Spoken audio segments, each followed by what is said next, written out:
Assalamualaikum teman-teman semua, gimana kabarnya? Saya doakan sehat selalu ya. Makasih banyak loh udah mampir lagi. Jangan lupa ya, kalau suka, di-like, share, dan subscribe. Dukungan teman-teman itu berarti banget buat kami. Nah, hari ini kita bakal kupas tuntas sebuah amalan dari Syekh Maglung Sakti, dan panduan ini kita buat khusus buat teman-teman yang mungkin baru pertama kali mau belajar. Yuk kita mulai. Oke, ini dia peta perjalanan kita. Pertama, kita kenalan dulu sama amalannya. Lanjut ke langkah awal yang namanya penyelarasan. Terus, kita bedah ritual intinya, yaitu tawasul dan zikir. Setelah itu, kita lihat gimana cara pakainya untuk berbagai keperluan. Dan yang terakhir, kita bongkar. Apa sih kunci utamanya? Yuk, kita ikuti bareng-bareng. Jadi, pertama-tama, apa sih amalan Syekh Maglung Sakti ini? Nah, ini tuh bagian dari yang disebut ilmu asrar ghaib, atau gampangnya ilmu tentang rahasia-rahasia yang tak terlihat. Intinya, ini adalah sebuah jalan spiritual untuk menyambungkan diri kita dengan kekuatan ilahi. Tujuannya ya untuk membantu kita mencapai berbagai keinginan dan tujuan hidup. Pastikan pertanyaan pertama yang muncul di benak kita itu, gimana sih cara mulainya? Apa aja langkah-langkah praktisnya buat pemula? Nah, pertanyaan ini pas banget, karena dari sinilah kita akan masuk ke tahapan awal dari amalan ini. Oke, langkah paling awal dan paling krusial itu namanya penyelarasan. Ini semacam masa persiapan diri yang dilakukan selama 3 atau 7 malam berturut-turut. Anggap aja ini kayak fase kalibrasi spiritual gitu. Jadi kita menyetel frekuensi batin kita biar sejalur sama amalan yang mau kita dalami. Selama masa penyelarasan ini, ada 2 rutinitas penting. Yang pertama, setiap selesai sholat fardu, kita baca doa kuncinya sebanyak 7 kali sambil tahan napas.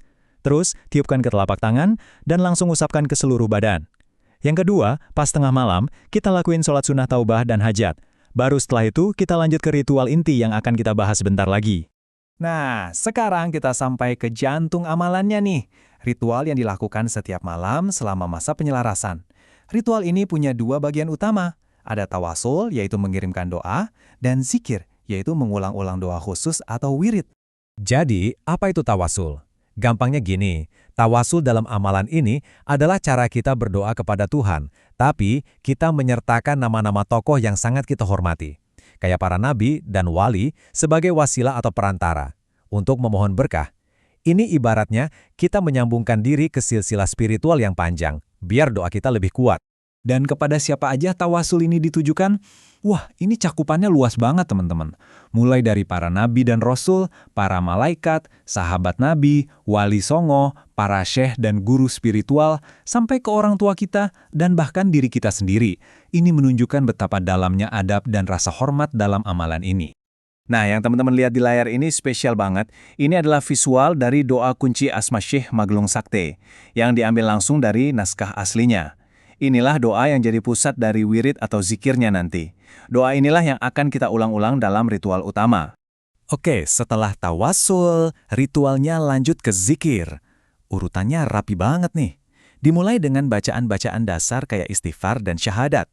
Lalu ada doa khusus untuk memohon agar kekuatan gaib amalan ini bangkit dalam diri kita. Dilanjut baca bismillah 21 kali. Baru deh masuk ke pembacaan doa kunci asmanya. Terakhir, ditutup dengan alhamdulillah dan sholawat.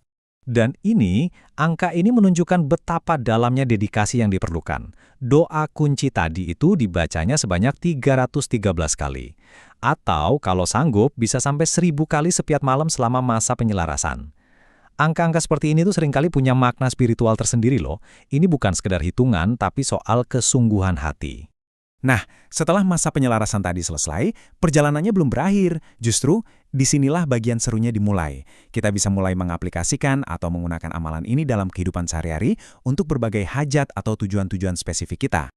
Tabel ini praktis banget ya kan? Coba deh kita lihat, gimana jumlah bacaannya disesuaikan sama tujuan kita. Kalau ada kebutuhan yang sangat mendesak, cukup dibaca 3 atau 7 kali sambil tahan nafas. Beda lagi kalau untuk rezeki tak terduga, itu dibacanya 21 kali setiap habis sholat. Ini menunjukkan betapa fleksibelnya amalan ini, tergantung niat dan hajat kita masing-masing. Oke, dari semua langkah tadi, sekarang kita sampai pada, bisa dibilang fondasi dari semuanya. Elemen yang paling penting. Tanpa ini, menurut sumbernya, semua ritual yang kita lakukan tadi bisa jadi sia-sia. Apa itu?